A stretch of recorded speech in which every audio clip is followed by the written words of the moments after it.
There's something deeply uncomfortable happening in global financial markets right now, and most people are completely missing it. Not because the signals aren't there. They are. They've been there for months. But because everyone is focused on the wrong thing.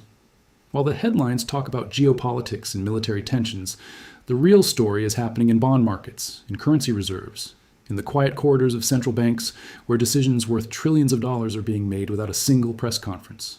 And here's the part that should make you stop scrolling. The institutions that were supposed to protect the global financial system are now openly questioning it. That's not a conspiracy. That's the IMF. That's happening right now. Let's start where the money actually starts, with debt. The United States is carrying over $34 trillion in federal debt, and for decades, that number was treated like background noise. Markets shrugged. Investors kept buying. The assumption was always the same. America pays its bills, the dollar stays king, and Treasury bonds are the safest asset in the world. That assumption is now cracking. And the crack didn't come from a rogue economist or a fringe analyst. It came from the International Monetary Fund itself, which recently issued language so direct, so unusually blunt about the trajectory of American fiscal policy that it sent quiet shockwaves through institutional investment circles. The IMF warned that the U.S. deficit path is, quote, out of line with long-run fiscal stability. Translation for investors, the world's financial backstop is starting to look unreliable. Now think about what that actually means for markets.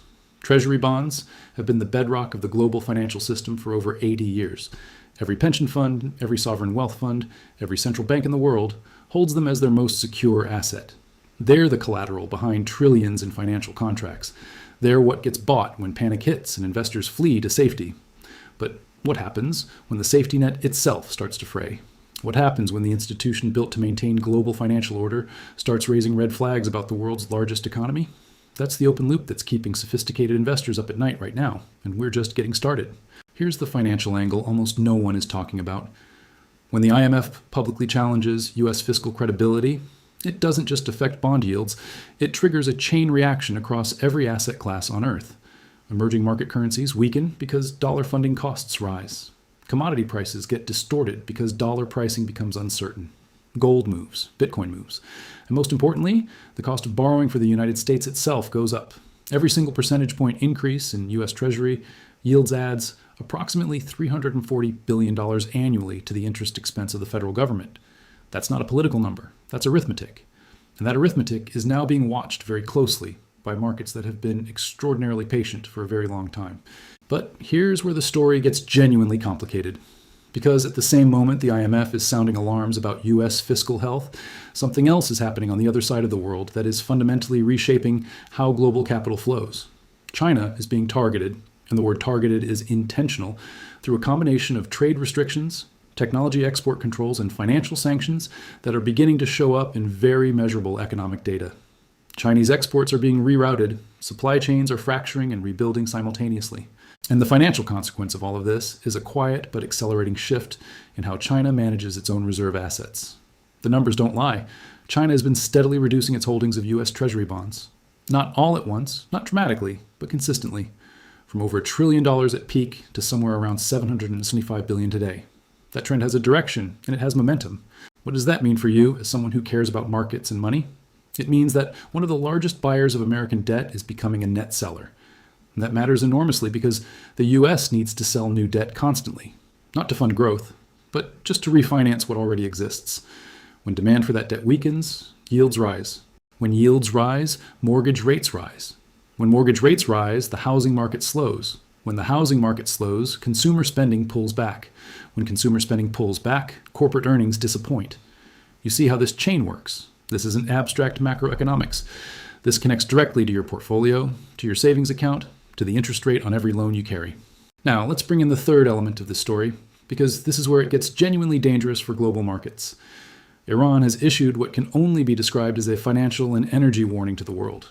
Not just a military statement, but a direct signal about oil supply stability in one of the most critical choke points on Earth, the Strait of Hormuz. Roughly 20% of all globally traded oil passes through that narrow corridor every single day. And when any actor with the capacity to disrupt that flow makes noise about doing exactly that, energy markets don't wait for confirmation. They price in the risk immediately. We've already seen Brent crude respond to escalating regional tensions with sharp intraday volatility. And here's what sophisticated energy traders understand that casual observers miss. It's not the disruption itself that destroys markets.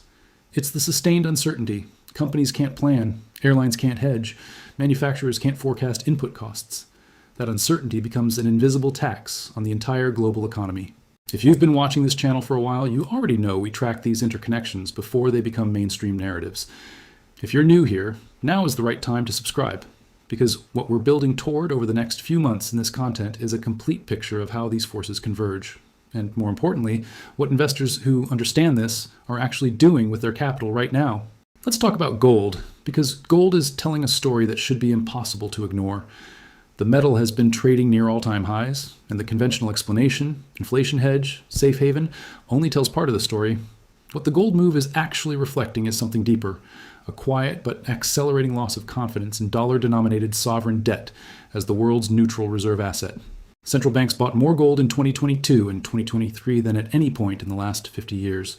Not retail investors, panic buying coins. Central banks, institutions with research teams and 50-year time horizons, they are making a structural decision about what holds value when the existing system starts to crack at the edges. That's the signal. That's what they're not putting in the press releases. And think about what happens to the dollar in this environment. The dollar's reserve currency status is the single most powerful financial privilege in human history. It allows the U.S. to borrow in its own currency, to run persistent deficits without the immediate punishment that would destroy any other economy, to export inflation to the rest of the world rather than absorb it domestically. But that privilege is not permanent. It's based on trust. Trust in institutions, trust in fiscal management, trust in the rule of law around contracts and debt repayment. When the IMF, the very institution built to maintain that trust, starts openly questioning American fiscal trajectory, it is chipping away at the psychological foundation that makes dollar dominance possible. This is slow. It is not happening overnight. But the direction of travel is becoming harder to deny. Here's a question worth sitting with. If you knew, not suspected, but knew, that the global reserve system was in the early stages of a structural transition away from dollar dominance, what would you actually do differently with your money? Where does capital go when the anchor currency is under pressure? History gives us some answers. Commodities tend to outperform. Real assets, land, infrastructure, physical productive capacity, tend to hold value. Currencies of commodity exporting nations with strong balance sheets tend to strengthen. And the equities that do best are not necessarily the largest or most familiar names. They're the companies with pricing power, real assets, and global revenue streams that aren't entirely dependent on a single currency or a single consumer base. That's not financial advice. That's just pattern recognition from every major currency transition in modern history. The question is whether you're paying attention to the pattern. Now, here's the piece that ties everything together, and this is the part that most financial commentary completely misses. These three forces, the IMF's warning on U.S. debt, China's repositioning of reserve assets, and the energy risk signal from the Middle East, are not three separate stories. They are one story. They are the early chapters of a global financial rebalancing that has been building for years and is now accelerating. The pandemic broke supply chains and forced governments to spend. That spending created deficits. Those deficits created debt. That debt created fiscal pressure. That fiscal pressure created political tension. And now that political tension is feeding back into markets through trade wars, sanctions, energy disruptions, and institutional credibility questions, every single link in that chain is financial. Every single link has a market consequence. The investors who are going to look brilliant 3 years from now are not the ones making the loudest predictions. They're the ones who are quietly watching correlations change, who notice when gold and Treasury yields rise simultaneously, which historically doesn't happen and signals a breakdown in the usual safe haven logic, who track the pace at which central banks outside the Western Alliance are accumulating non-dollar reserves, who monitor energy futures curves for signs of structural backwardation driven by supply uncertainty rather than demand growth. These are real, measurable, verifiable signals.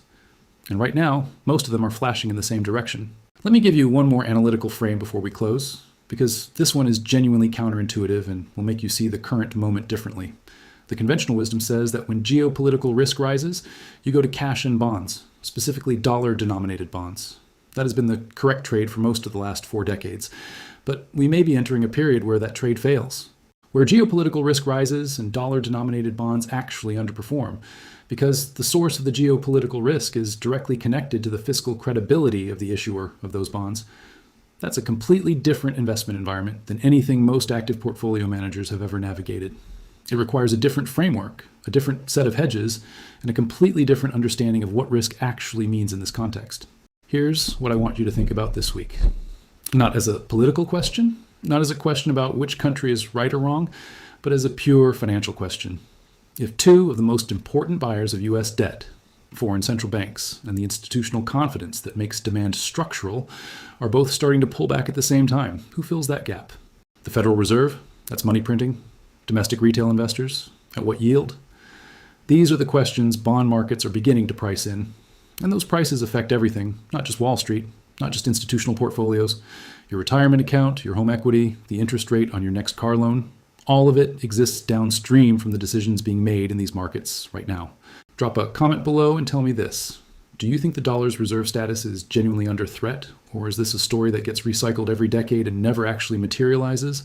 I genuinely want to know where you stand, because this community has some of the sharpest financial thinkers I've encountered anywhere online.